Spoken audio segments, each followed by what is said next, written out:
Welcome back to Build and Thrive Thunder Bay, the show for local owners serious about modern marketing. I'm Robert Downing, and today we're tackling when to automate and when to stay human.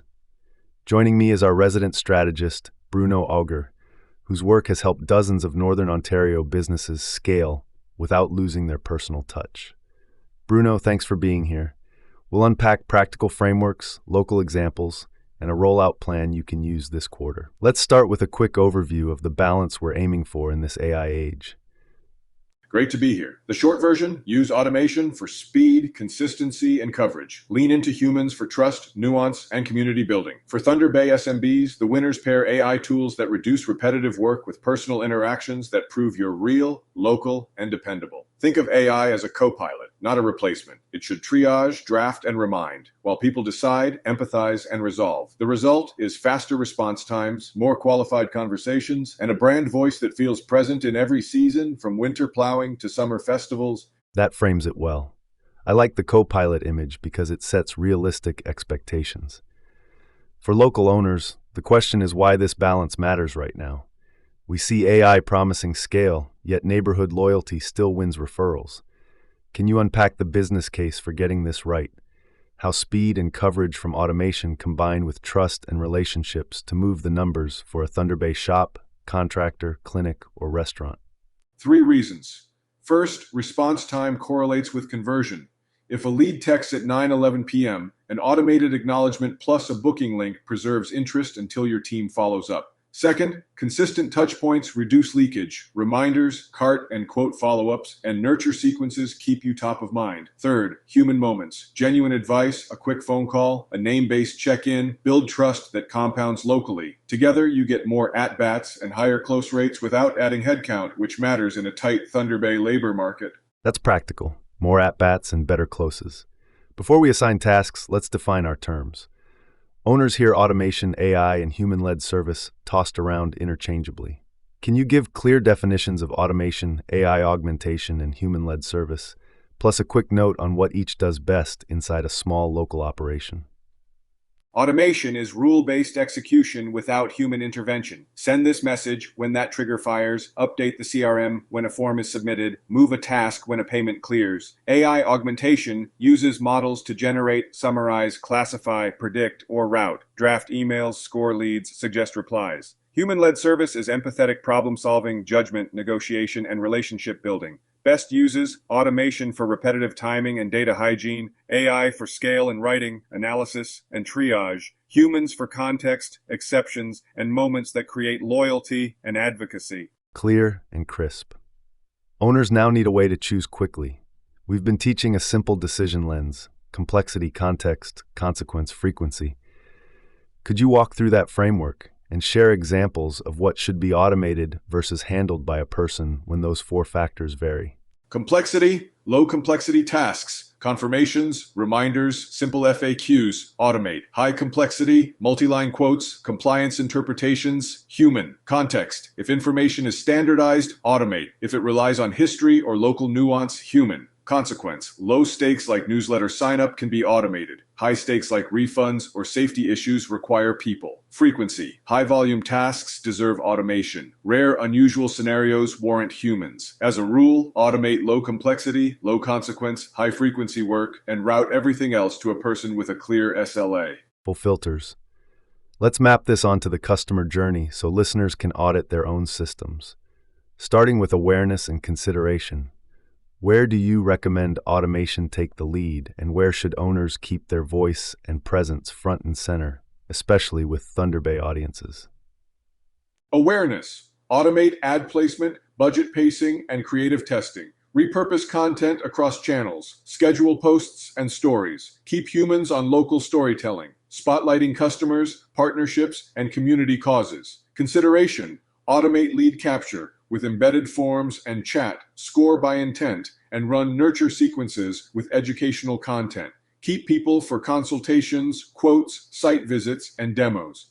In Thunder Bay, highlighting seasonality, ice roads, festivals, snow removal benefits from a human eye, while cadence, scheduling, and cross-posting benefit from automation. Great distinctions. Moving into purchase and onboarding, owners want frictionless checkout, but also reassurance when stakes are higher. Could you outline what to automate versus humanize at purchase, then how to welcome new customers effectively, and name a starter tool stack that won't overwhelm a small team?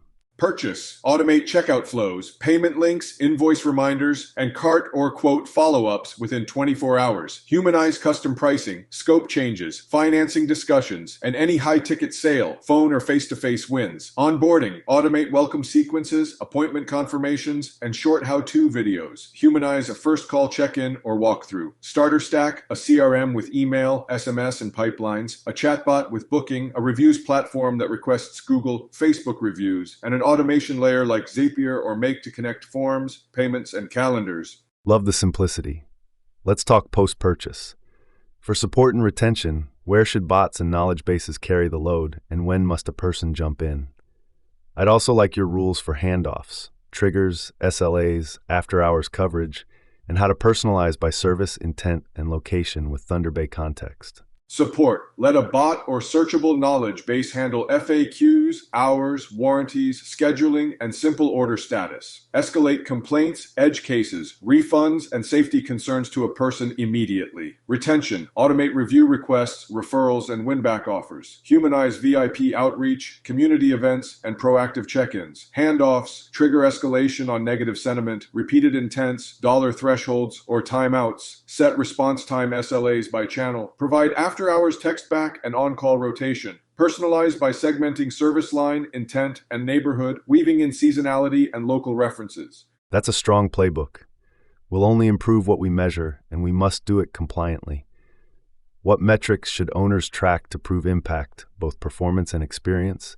And what guardrails matter here in Canada? Castle consent, PAPITA line data handling, and when to disclose AI use.